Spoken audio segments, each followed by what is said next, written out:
بجد. يعني هي المشكلة مش في ان الاهلي خسر. والله بجد المشكلة مش في ان الاهلي خسر. انا مشكلتي دلوقتي في شكل الدوري. يعني شكل الدوري. يعني ايه شكل الدوري ده بجد؟ يعني كل سنة يتعمل دوري مجموعتين، ودوري مش عارف نص ونص.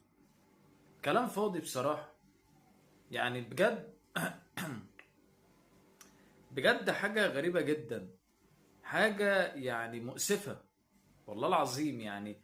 دوري مجموعتين السنة اللي فاتت، دوري السنة دي اعمل مجموعتين. انا مش عارف واحنا امتى هيبقى عندنا دوري.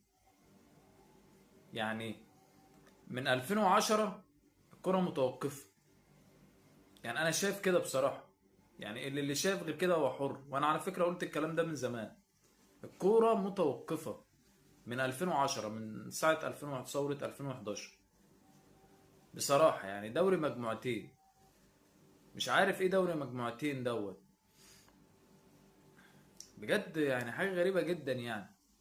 يعمل لك دوري مجموعتين كل سنة، والسنة دي قال لك هيبقوا 22 فرقة ولا 21 فرقة.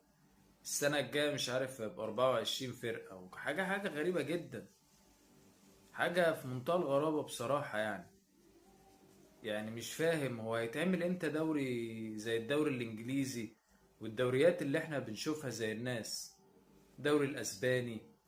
تتفرج كده على فالنسيا وبرشلونة كسبت 6-0. تتفرج على كورة. تتفرج على كورة. انت بقى هنا السنة دي دوري نصين، بعدين النص التاني نصين. ايه ده؟ بجد ايه ده بجد؟ والله يعني حاجة غريبة جدا.